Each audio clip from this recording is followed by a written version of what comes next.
Ano yung istorya ng mangga? Oh, mangga. Kala ko, mamut, mangga. Akala mo, mamulot kayo ng mangga, yun pala, dinala ka sa bahay, at gagamitin ka na niya. Pregnancy test. Dalawa na yun. Positive. Doon ko nakita, puntis na ako. Opo. Ayaw, di ma. Eto mga ka-aksyon, kasama natin ngayon si Christine Bermejo Sorban at ang kanyang hinaing ay 4 na taong gulang na raw ang kanyang anak. Ngunit walang matinong suporta na natatanggap daw ito mula sa tatay. Nay, ano po itong reklamo mo mula po sa tatay ng inyo pong anak? Magat po akong tabang na sa prestintos. Dati ko po kaiba na maagad akong tabang abat na taon day po sila porstento. So, kayo ba nitong dati mong asawa ay kasal? Po? Kasal po ba kayo? Hindi po. Hindi kayo kasal. So, para sa kalaman mga ka-aksyon ninyo po, si nanay ay medyo mahina po yung pandinig. Ano po nanay, tama? Opo. So, kayo po ay hindi kasal nitong dati mong kinakasama. So, kailan po kayo nagkahiwalay nito pong tatay ng anak po ninyo? Nag-isa kami, 2021. Apo. Ay, 2020 po. Yung nag-iwalay po kami, March po na 2021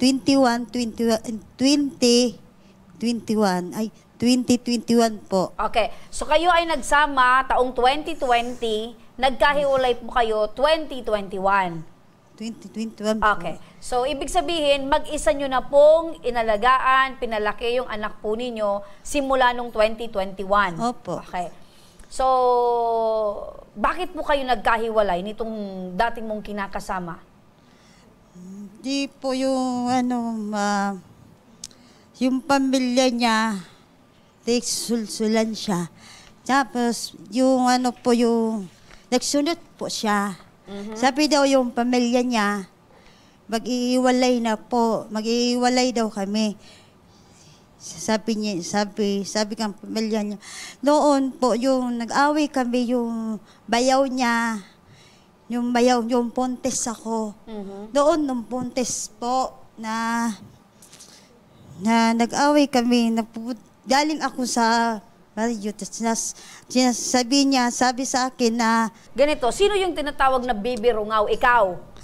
Tinawagan niya ako. Okay, ikaw yung tinatawag na Bibi. Sabi daw niya na kuha siyang... Naupo yung baby niya. Okay. Tapos sabi daw yung kuha daw siyang kutsilyo. Pinuktak yung baby. Away kami. Okay. Etong bayaw mo ay... Gumawa siya siyang kutsilyo. Pakuha yung kutsilyo. Mumuha man ako. Sabi, saksakan daw. Saksakan kami. Wala man yung tao. Nagmagad kami, walang tao. Tapos yung anak ko, nakita yung anak ko, nakita. Tapos tinawagan sila yung Kumuha ng kutsilyo. Sino yung kumuha ng kutsilyo? Tapos, Yung bayaw mo yung kumuha. Bayaw niya yun. Bayaw niya. Okay. Opo. Yung po. Sino yung tinamaan ng kutsilyo? Sabi niya, binuktak niya sa kutsilyo na, binuktak niya, napungagad kami, Okay. Basta, nairalom po ako, nadismayo po ako. Tapos tumawagan yung si Rocky. Wala siyang pakialam. Yung staff, my mother, na marami ng tao, marami na tapos, staff, my mother niya, my mother, lalitan pa ako, tapos kinampihan niya yung subayaw niya, kinampihan niya, na sabi daw niya, stop my mother. Tawa ko, may daw. Tapos yung kapatid niya sa tatay niya. Anong stop my mother? Stepmother? Step my mother niya. stepmother niya. So, okay. Wait lang Okay. Akala ko, stop my mother! Stop my mother. Habang nagkukumusyon doon, stop my mother. Yun pala, stepmother niya. Okay. So, ibig sabihin, pinagtulungan ka ng pamilya ni Rocky at nang tinawagan si Rocky para ipaalam na ikaw ay binubugbog na walang pakialam ito sa yung si Rocky. Wala pakialam po siya. Tapos yun. Okay. Opo. Sandali lang, Rocky, Yung po, ma'am, na aling nang maligo siya, pasok doon na sa pinto, pasok siya sa bahay, Tapos pinupok yung tapos galit siya sa akin. Layas na daw, sabi niya sa akin, layas siya. Nalayas na daw ako. Yung nagpungagad po kami. Nagsuntukan kayo? Natismayo ako, pero namamamatay. Naimatay ka, ma'am. Natisma nakairarong po ako. Nakapailalim ka, ma'am. Wala yung po siya pakialam. Wala siyang pakialam. So after noon na pinagbubugbog ka ng pamilya, yun na yung naging rason mo dahil sabi niya lumayas ka na. Sinabi niya sa akin, doon siya po na nanggakampi. Okay. So pakiramdam mo, kinakampihan ni Rocky yung pamilya niya, nang sinabihan kang lumayas, ano ginawa mo? Na wala akong magawa Lumayas ka na? Di ba agad naglalayas? Okay. Yung nagpapaalam po kami sa barangay po. Papaalam. Okay. So nakarating kayo sa barangay? Opo. Doon kayo nag-usap-usap? Opo. Okay. Okay. Sige, partner, maituloy ko lang yung kwento. Nung nag-usap kayo sa barangay, kamusta yung pag-uusap nyong dalawa? Sure, kasama yung mama. Apo. Tapos, yung kasama yung mama, pinapagagalitan ako ni Kapitan. Doon si Kapitan tumakampi doon sa kanila. Opo. So, ibig sabihin, nung pag-uusap nyo sa barangay, kinampihan ni Kapitan, lumalabas na kinampihan ni Kapitan itong pamilya ni Rocky kaysa sa'yo. Sila po. Tapos ikaw, yung pinagalitan ni Kapitan. Ako, Bakit daw? Opo, Bakit? Ano sinasabi ni Kapitan? Bakit? Di ko makakalimutan ko, di ko maintindihan, makakalimutan ko na. Pero pagkaramdam mo, pinapagalitan ka? Pinapagalitan ka. Pero naramdaman ko siya na, kala niya, di ko naramdaman ko na kampiyon talaga, kampiyon yan. Okay, so bias si Kapitan, bias. Sabi mo, bias? Yung kumbaga, galit ikaw yung lumalabas na mali palagi kay Kapitan. Opo. Sige, balikan ko lang, partner, maaari nyo bang maikwento sa amin paano kayo nagkakilala nito ni Rocky? Kami nagkakilala. Oo. Yun. Sa mga kapitbahay. Opo. Doon kami nagkakilala na yun. Gusto niya ako asawahin. Sabi niya, bibigyan niya ako yung pera. Yun. Gusto niya ako gagamitin. Sabi niya, Sandali lang, Rocky, Mamaya, Rocky, bibigyan ka namin ng pagkakataon. Sige, maganda yung istorya ni ma'am. Sige, ma'am, binibigyan ka ng pera para lumabas ka ng bahay. Tapos, nagpupunta yun sa bahay, Pupunta siya Araw-araw yun, ma'am. Araw-araw. Hindi ba siya, buyong po siya. Pupunta siya sa paglasing lang pumupunta sa bahay. Tapos? Pupunta sa bahay, bibigyan ako ng pera. Sabi daw, ganun daw sasama. So nagbibigay sa'yo ng sign.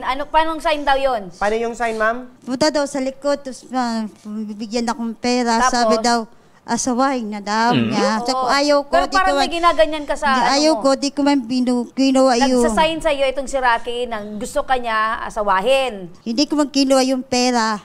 Hindi ko man kinuha yung pera. Mga ilang beses, ma'am, ito ginawa ni Sir Rocky sa'yo? Na niyayaya ka sa likod?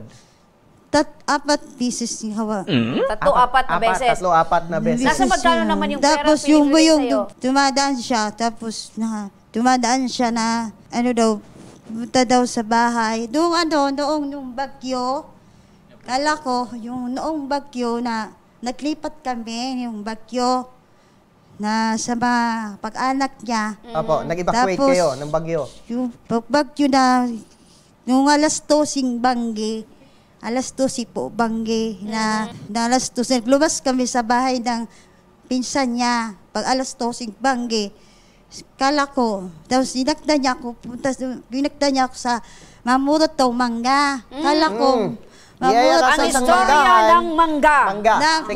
Tapos, dinala ko sa bahay niya. Ayaw ko, pinirit niya ako. Kasagsagan yun, ma'am, ng bagyo. Kasagsagin yung bagyo. Opo. Mag-asawa na kayo nan, hindi pa? Di pa. Tapos, doon kinamit na niya ako. Yung kinamit niya ako, yun, nakasama na kami. Hindi naman pwede sa kanya kinamit na niya. Ayun, nung ginamit ka na niya, ayaw mo nang hindi ka niya kasama kasi ginamit ka na. Okay. Tapos, so ano yung kasama istorya ko ng din. mangga? Mangga. Kala ko, mamut, mangga. Oo. Akala mo, Sa bahay. mamulot kayo ng mangga, Mangga. yun pala Yun pala. dinala ka sa bahay Sa at bahay gagamitin ka na niya. At ito pa partner, kasagsagan pa ng bagyo. Oho, akala mo yan. Tapos, paano mo nalaman na, yun ba, nung pangyaring yun ay nagbunga na? Ito Wala. yung 3 years old yung anak. Itong Nang dahil anak sa nyo. mangga, bumunga na yung Oh, pagdamit ibang sa'yo. bunga. Oo. Mangga po. Nagkaroon na kayo ng, nabuntis ka na. Nabuntis ka na nung mga pangyaring yun. Nagpuntis po ko noong November 28. November 28. Opo. Tapos na yung bagyo. Tapos na yung bagyo. Wala na yung manggang istorya. Di ba puntes? Tuntis na ako. Araw-araw na kami nagsama-sama na kami. Araw-araw Okay, araw-araw ka na na kayong Tapos namumulot ng mangga. buntis na ako buntis ka na. Okay. November 28. Oo. Okay. Duwang ko daw pupuntis. Sunod-sunod na yung nangyayari sa inyong dalawa. Tapos Okay. Pregnancy test. Oo. Dalawa na Positive yung- Positive. Doon ko nung nakita, puntis na ako. Opo. Matanong ko lang partner itong si Ma'am Christine. Sa pagkakaalam mo ba ma'am, talagang minahal ka nito ni Rocky? Ano, kinikilig ka Oo, dyan? kinikilig ka ba? Minahal niya ako. Minahal ka. At Minahal mo naman siya. Dahil Dahil ginamit ka nitong si Rocky, minahal mo na din siya. Opo. Ganun pala yun, partner.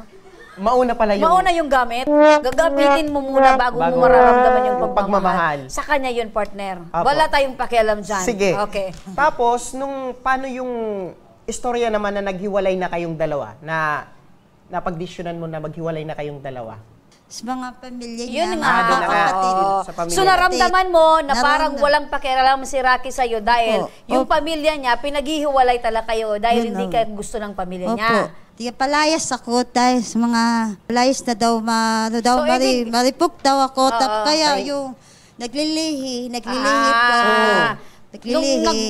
Pinagbubuntis mo itong anak ninyo, maingay talaga ikaw. Yung bunganga mo talaga maingay. Oo, ganun na. Okay. Sige. So eto para sagutin itong problema na idinulog mo sa amin, kasama din natin ngayong hapon, etong dati mong kinakasamang si Rocky Lutino. Ano yung masasabi mo sa reklamo ni Christine laban sa'yo? Sa amin, sa pamilya ko, okay. Sa akin, okay din na naging magkasama kami. Kaso lang, ang inayaw ko lang yung ugali. Yung ugali ni Opo. Christine. Anong Siyang- ugali ni Christine ang siya, ayaw mo? yung ako, nasa trabaho po ako, ma'am, nasa TRCC company po. Tapos tag-uwi ko, panay sumbong sa akin yung mga pinsan ko at saka yung mga pinsan ko sa labas ng mga nagsusumbong sa akin na nagkukan sa akin na panay daw tong panggulo. Sabi ko, alamin ko muna yung sitwasyon kung sino ang dahilan o sino ang nagsimula. Tapos nalaman ko dun sa kapatid ng kuwan ko, yung babae, na ito daw nagsimula, pumasok daw to sa bahay ng kapatid ko dun sa sawa. Sinugod daw yun. Paano nangyari na nagkahiwalay pa rin kayo ni Christine? Nagkaiwalay kami, ma'am. Dun sa parati na lang niya, ma'am, ginagawa yun dun sa amin. Kaya ako na lang, iniwas ko na lang po siya. Iniwas mo siya, Doon na. pero hiniwalayan mo siya. Opo. Oh, mali naman yun. Dapat kung gusto mong iiwas yung asawa mo, dinala mo sa ibang lugar, doon kayo namuhay. Pero ang ginawa mo, iniwas mo nga siya, pero hiniwalayan mo si Christine. Para sa anak niya yun. Opo. Tama nga. Kinukuha mo dahil sustento para sa anak ninyo. Opo. Nasa magkano? 1,000, 1,500, ilan? Wala man siyang binigay na 1,000. Meron. O nasa Wala. magkano lang? Meron ako. May pirmahan Minsan tayo doon. di ko matiklilista. Minsan, Nandun kay may mama mo. 800 pa lang binigay niya. 800. Sumpong, pagbados ko po. Pagbados ko. May pirmahan kami Okay, wait lang Rocky, 800 ang binigay sa'yo simula nung Kung nagbuntis ka. pagbados ko, nung mga July po na 3, nung mga July 3, nung katapos hindi na siya nagbigay. Okay, 800 ang binigay sa'yo nung nagbubuntis ka. Nung ipinanganak mo na yung anak ninyo, Wala. meron ba itong binibigay na pera sa'yo? Meron. Hindi, nagbigay man siya, pero nakumen siya, so tol-tol lang pagbigay niya. Hindi man siya tol-tol. Okay. Nagbigay siya, pero di man siya tol-tol. Nagbigay. Nasa magkano yung ibinigay sa'yo? Magminsan, di ko matiklis, minsan 500, magminsan 300. Oh, 500 or 300. Yan lang yung natatandaan Pero mong di man halaga. siya nagbigay ng tol-tol. Binigay ng sa anak niyo, hindi binigay sa akin. Okay. So Di mga man ilang binigay, beses, di ko man ilang beses yung mga natatandaan mo? Ilang beses ba ikaw binigyan ng mga ganyang halaga? Di ko man matandaan. 'Di ba? At wala siyang natatandaan na buwan-buwan kayo nagbibigay. Dati ma'am, meron ako ma'am na binigay sa amin si Kapitan. Kaso nandun sa kanila yung pag minsan nga, binibigay ko 1,000, pag minsan 500. Pero nagpatak kami doon, sabi ko sa kay Kapitan, makakukuha ko yung kada isang 1,000. Okay, wait lang. Etong anak mo kay Christine, kilala mo? Opo. Mikropono. Sinabi niya sa akin na si Maureen, kasi hindi ko naman apelyido yung kuyang ko. Pinapilido na sa kanila. Opo. So kailan mo ito last na nakita na anak mo?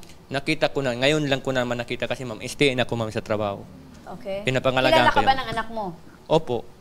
Okay. Opo. So, sabi mo ang trabaho mo ay pahinante. Opo. Okay. Sa company po. Pero buwan-buwan ka nagsasahod. Kinsinas katapusan ma'am. Okay. So, anong plano mo ngayon? Ngayon ma'am, magsisuldo ako. Naman ngayon. Hindi ko pa naman alam kung ilan ang supasok ko na may sasahod ko kasi ATM kami po, sir. ATM ang sahod ko. Okay. Opo. So, buwan-buwan ka naman nagsasahod. Opo, kinsinas katapusan. Okay. Ngayon, binabanggit mo na wala ka namang ibang babae. Wala ka Wala pa naman po. namang ibang kinakasama. Wala pa naman po. Sa pamilya ko lang po. Sa mga... Okay. Nakafocus ka ngayon sa pamilya mo. Opo. Okay. Ngayon, ang tanong ko sa'yo, may pag-asa pa ba na maayos kayong dalawa? Hindi na po, ma'am. Ayaw ko na, ma'am. Sustento na lang para sa anak. Ayaw mo na? Opo. Okay. So, tanongin natin si Christine. Ikaw, Christine, meron ka pa bang nararamdaman para kay Rocky? Kung magbabago po siya. So, merong pag-asa So, pa rin. mahal mo pa rin itong si Kung Rocky? magbago siya, mahal ko siya. Pero pag di siya magbago, di ko siya mahal. Oh, so nakasalalay doon sa pagbabago ni Rocky. Gusto ko magbabago siya, ibig sabihin, huwag na siyang magsunod naman sa hindi na pag-intindihan yung pamilya niya. So, hindi mo naman pinagbabawalan siya na asikasuhin yung pamilya, kundi ang ayaw mo lang yung maniwala siya sa mga pinagsasabi ng pamilya niya. Okay. O, Rocky, paano yan? Dati na ako mambago. Kaso lang, ma'am, ayoko na talaga sa kanya, ma'am.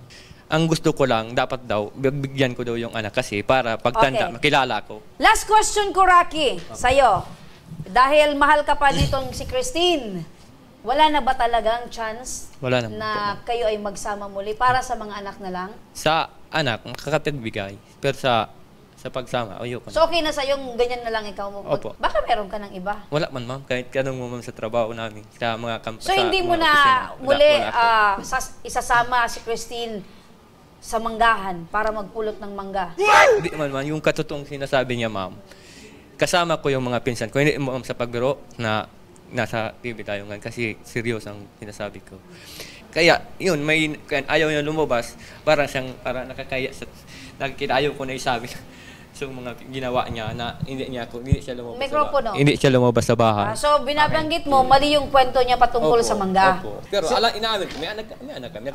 Ito po bang anak nyo ni Christine ay mahal na mahal mo? Opo. Kaso, tinatakbo sir sa akin, sir. Di pa naman yan, sir, totaling binyag.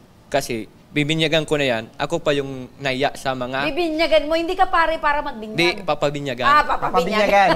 Tapos sabi ko, sir, naghanap na ako ng mga ninong-ninang. Sabi ko sa kanila, papabinyagan ko na ngayon na magpipista. Okay, balik tayo doon sa sustento, no? Opo. Kasi ang hinahabol talaga sa'yo nito, yung sustento. So, magbibigay ka na ba ng sustento buwan-buwan dito sa anak ninyo kay Christine? Katapusan, ma'am. Okay. Every end of the month, nasa magkano naman yung pwede mong iabot na sustento? Ang kaya ko lang, ma'am, mga kwento. Kasi wala din ang trabaho ko, ma'am. Huwag mong isipin yon kasi Opo. kung iisipin mo na wala ka ng trabaho, baka talagang maging totoo yan, mawawalan ka ng trabaho. Isipin mo, Opo. bilang isang mabuting tatay sa anak mo kay Christine, magbibigay ka ng sustento din ako, buwan-buwan. Nasa magkano? 500 kaya ko, ma'am. 500 kada buwan? Sa buwan, ma'am. Oo. Kaya mga 1,000 lang. 1,000 lang ang kaya ko, ma'am. Nasa magkano ba yung sahod mo? minimum ako, ma'am. Nasa nagdagdag, di ba, yung kuya? Kaya nasa magkano yung sahod mo kada buwan? Buwanan ka ba, lingguhan o Hindi, kinsenas katapusan. Nasa magkano? May nagsasahod ako, ma'am, minsan, ma'am, may 3,000. Pag limay na yung pasok namin, may 3,000, may 2,500. Pag malakas naman, ang inaabot din ng mga 5,000, tapos kaya 4,000. Okay, doon tayo mag-focus sa malakas. Opo. Ano, 5,000. So, Kada bali na, kinsenas. 2,500. So, sabihin na natin 4,000 ang kada kinsenas mo. Opo. Kung ibibigay mo 1,000 para kay Christine, para sa anak ninyo, Opo. saan mapupunta yung 3,000? May magbibigay din ako sa pamilya ko. Sa pamilya mo, okay, nandun na tayo, pamilya mo yon. Pwede bang half-half na lang? 2,000 sa pamilya mo, 2,000 din dito sa... Kaso, ma'am, kung di ko masunod yun, TV tayo, oo. Kaso, ma'am, wala nga. Ngayon nga, 2 araw, ay 4 na araw naman akong wala pasok kasi nag-live akong 2 buwan kasi yung pamangkin Okay, ko. ganito na lang. Meet halfway kayo. 2,000, hindi mo kaya. Hindi kaya. 1,500. Hindi mo lang talaga. Di ako makapangako, ma'am, na. Pero, buwan-buwan. Okay, so ganito. Christine, okay na ba sa'yo? 1,000 lang Hindi daw naman yung kaya niya. Hindi ko naman kaya. Nagsabi na kami sa... Ano yan? Kinsenas katapusan? Kinsenas po. Okay. 1,000 kada 1,000, kinsenas. kada katapusan. So total of 2,000 kada buwan. Opo. 1,000 kinsenas. So 2,000 sa isang Kami, anak buwan. siya, hindi ko alam kung kasali yun sa anak Ako niya. po, din. ma'am. 1,500, ma'am. Hindi ko kaya, ma'am. Ta- Wala ko kay- trabaho. mga So, ate ko po tawagan dito kasi- sa company namin. 1,500 kada kinsenas. 1,500 lang, ma'am. Magdudusumbel ng Yun dalawa. po, ma'am, di mangkayanan. Mga gastuson sa akin. Parang sinabay mo na yung Maklase dalawang na anak po. mo. 1,000 kulang man yan po. Kaya, Kulang pan po sa akin. Sarong aki, kulang po. 1,500 lang. Tandaan mo, ang anak ni Rocky oo. sa'yo ay isa lang. Kasali na yung anak Okay? ng dalawa. Isa lang yung anak ni Rocky sa'yo. Yun, Huwag dalawa mong mo. isama Oo. yung dalawa mong Hindi ko anak kaya sa na 1,500. una. 1,200 kada kinsenas. Okay na yon. 1,500. Okay, ganito yun, ano? Hmm. Okay, ganito yun. Paliwanagan ulit kita, no? Okay yan para sa mga tatay na medyo sobra yung kinikita. Mataas yung kinikita. Pero isang pahinante, kumikita ng ganito lang na halaga, so hindi niya talaga kakayanin. So 1,200 lang ang kaya niya kada kinsenas. Tandaan mo, Christine, ikaw ay isang nanay din. Kung ano yung pagkukulang ng tatay bilang ikaw ay isang nanay, pupunuan mo din. Pwede, ma'am, excuse. Pwede, ma'am, pag habang nagbibigay ako sa kanya, gusto ko man maawakan yung mga pasyar-pasyar. Ayaw niya kasi mabibigay sa akin yung anak ko. Anak ko. Okay. Ayaw niya. Yun ang sabi ko, gusto ko magpunta dito para malaman ng kuya na ipagpairam din sa akin. Okay. Habang nagbibigay ako sa kanya, hindi naman, pinatakbo niya. Okay. Christine, yung anak mo, hindi mo pwedeng May- ipagkait sa ama Opo, ma'am. Yun dahil ang- tatay ito ng Kuya anak ko, mo. ma'am. So, dapat ipapahiram mo din sa kanya yung bata. Bibigay ko, hindi ako sa akin Sasabi ko po, pinapairam. ma'am, pinairam ko. Di ko pinairam. Wala man siya sa sustento. Yun. Yun naman Pag talaga, Rocky. pinahiram. Ni minsan, wala pang pumapayag na ipahiram Opo, sa iyo yung opo. bata, lalo na wala kang Nagbibigay sustento. po ako, ma'am. May Kaya nga, ngayon aayusin natin, ano, magbibigay ka ng sustento Opo. religiously, every 15th day, papahiramin niya sa iyo yung bata. Pinairam Ilang araw ko po? pag Yung sustento about niya. kung ilang araw, pag-uusapan natin yan, okay? Mag-i-schedule tayo ng inyong pag-uusap para once and for all, maging malinaw sa iyo Opo. yung karapatan mo at siyempre yung, Yung karapatan din. Paano, ma'am, kung hindi na sa akin nagbibigay ako, hindi sa akin binibigay mo? Kaya yan ang Tatawagan ko pag-uusapan kayo, ma'am. natin. Yes, Opo. ilalagay natin yan sa kasulatan. Pwede namin kayong Opo. pagharapin sa barangay. Opo. Okay, sa barangay, magkakaroon kayo ng pag-uusap. Opo. Okay. Okay. Christine. Okay. Okay, so medyo kakapusin tayo sa oras. Basta ang pinaka-importante, Rocky, ikaw ay magbibigay ng sustento every 15th day sa halagang 1,200. Opo. At eto naman, dahil hindi niya binibigay sa iyo yung bata, dahil wala kang sustento. Pero ngayon, pag-uusapan natin yan, ano? Okay? Ma'am, Okay Oo na? na, ma'am. So, mga ka-aksyon, nagkakaroon sila ng pagkakaintindihan. Medyo si Christine talaga mahina lang yung pandinig niya, pero aalalayan namin po si Christine para naman yung kasunduan nila nitong si Rocky ay masa katuparan. At para sa maaring legal na aksyon kung sakaling hindi pa rin tuparin ng usapan ni Rocky, makakausap natin si Police Corporal Edlis Avila, ang Women and Children Protection Desk Officer ng Pilar Municipal Police Station. Ma'am, may tanong ko lang po, may maari po bang maisampang kaso in case po na hindi tumupad po itong si Rocky na magsustento po sa anak ni Christine, sa kanilang anak ni Christine? Actually, meron po. regarding po sa financial matter, pwede po siyang kasuhan po ng economic abuse po under sa Republic Act 9262 o yung tinatawag po natin na Anti-Violence Against Women and Their Children Act of 2004. Opo, in case po na mapatunayan po ma'am, ano po yung penalidad na pwedeng kaharapin po ni Sir Rocky? Regarding po sa mga penalidad is magiging depende po iyan sa korte po. Opo. Sige ma'am. Kasi kanina ma'am, may nakausap po kaming bawsi officer ng barangay. Wala pong alam sila patungkol po dito sa usapin. Ano po yung sabihin sa kanila ma'am or idea? Iinan ko lang po yung tanong ng aking partner. Kasi ma'am, kanina nakausap po namin yung bawsi officer ng Barangay del Rosario patungkol po dito sa idinulog pong reklamo sa amin. Subalit wala po siyang alam kung ano po yung dapat gawin patungkol po dito, ano po yung dapat nilang ilapat na solusyon sa bagay na ito. Ma'am, ano po yung advice po nyo sa mga bawsi officer ng barangay na wala pong alam sa mga ganito pong sitwasyon kung ano po yung mga pangunahing hakbang para makatulong po na masolusyonan yung problemang pangpamilya? Kapag po ganyan na meron na po silang napag-usapan sa barangay, in case po na hindi na natupad po yung napag-usapan, pwede na po nilang i-refer po dito sa amin or sa MSWD. Depende po kung ano po yung gusto ng complainant. In case po na gusto po ng complainant magkaso, pwede na po yan dito sa amin sa PNP.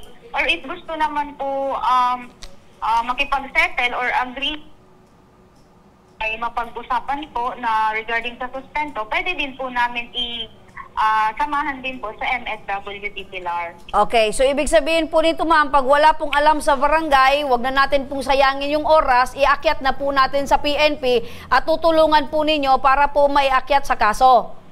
Yes po, yes po. Depende po yan kung gusto talagang kasuhan or kung gusto din po talaga ng settlement, pwede po yan sa MSWD po para sa counseling din po. Opo, kasi yung ganito pong mga problema ma'am, barangayable, pwede pag-usapan sa barangay. Kaya lang kung hindi po masisettled sa barangay dahil mismo yung makakatulong po sa kanila na inaasahan nilang officer sa barangay ay walang alam. Iakyat na lang po sa MSWD muna.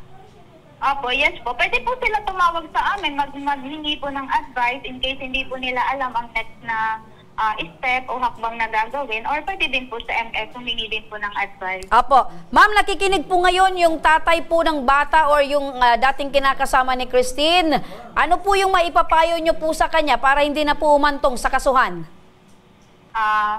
Para po hindi na mahumantong sa kasuhan, para po kay Kuya Rocky, meron po tayong responsibilidad bilang ama, especially financial responsibility. So, gawin na lang po natin sa abot ng ating makakaya para hindi po tayo umabot sa mga legal na usapin. Opo, Ma'am Avila, para sa part din ni Sir Rocky, kasi sabi ni Sir Rocky, tinatago or hindi pinapahiram po yung bata sa kanya. Ano po yung maipapayo mo ma'am kay Ma'am Christine? Okay po. Pagdating po dyan, bilang ama, may karapatan po ang ama na makita at makasama po ang ama. May karapatan po ang ama na makasama ang kanyang anak. So, para po kay Ate Christine, pwede po kayo mag-usap sa kustodiya ng bata kung kailan po pwedeng hiram or pag-usapan ng schedule para po makasama ng ama ang bata. Opo. Provided po, Madam Police Corporal Edles, provided po na magsusustento po itong si Rocky. Ay, yes po, opo. Yun. Yes po. So nakasalalay kay Rocky, kung gusto niyang makita yung anak niya, magsustento siya. Pag hindi, so wala talaga siyang aasaan na makikita at makasama niya yung anak niya. Opo, yes po. Ayun. Maraming salamat po, Police Corporal Liz Avila, Women's and Children's Protection Desk Officer ng Pilar Municipal Police Station. Mabuhay po kayo, ma'am. Okay, thank you po. Good afternoon po. Ayun.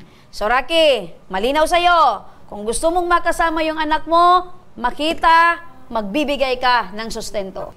Mikropono po. Tinutupad ko yung mga sustento ko. Paano kung sakaling na-aksidente ako, hindi ako nakakapagtrabaho, anong ibig sabihin gawin ko? Okay. Halimbawa, na-aksidente ka. Yan yung mga halimbawa na dapat hindi mangyari sa'yo, Rocky, ha? So, halimbawa, nagkasakit ka. yan ay maiintindihan dapat ni Christine dahil nakalagay yan sa batas na syempre pag wala kang income, Tama. wala kang source of income, syempre hindi ka Walang makakapagbigay ng sustento. Magpapakita ka ng medical certificate na ikaw talaga ay nagkasakit. Galing sa apilan, ma'am. Of course, galing sa doktor, certified by a doctor na ikaw ay talagang na ospital, nagkasakit at hindi ka makakapagtrabaho. Ako nga, ma'am, ito nga, ma'am, kasi kahit may sugat na ako na kaya ng tubo, tinatrabaho ko. Opo, kasi nga gusto mo, meron kang kinikita. Tama naman yan. Ang tatay ay gagawin ng lahat para maibigay yung pangangailangan ng bata. Okay, Rocky? So, ang gagawin mo ngayon, do your best, prove to your dating partner na ikaw ay talagang naandyan para magsuporta sa anak. So, pag may mga emergency, open naman yung linya, pwede kang tawagan. Yan, pag-usapan na lang Pag-usapan natin niyo, yan. ma'am. Basta ang pinaka-importante ngayon, Rocky, willing ka na magbigay in terms of, in case of emergency. Sige, okay na tayo? Ayun. Ano yung masasabi mo, ma'am? Anong yung mensahe mo kay Rocky? Sige na, ma'am. Na sana itupad niya yung pangako niya. Sana po sana po di po bayan mga kita na Isa lang daw, isa lang. ma'am. Isa lang daw. okay lang. Oo, isa lang daw yung anak. Oo, isa lang daw yung anak niya sa'yo. Yung Isa dalawa lang. daw, hindi niya yun anak. So, Ayun. ulitin mo, Ulitin. sana wag mong pabayaan yung anak mo. O yun. Sana po wag po po bayan ang anak natin. Yan. Anak Ano, natin. Rocky, ang sagot mo, Rocky? Hindi naman po. Okay. Sige. Mag-I love you ka pa kay Rocky. Po? Mag-I love you ka pa. Ay, nabago na partner. Okay. Okay, wag ka nang sumama sa pag niyaya ka ni Rocky Sa mangga. na mamulot ng mangga. Ha? Okay.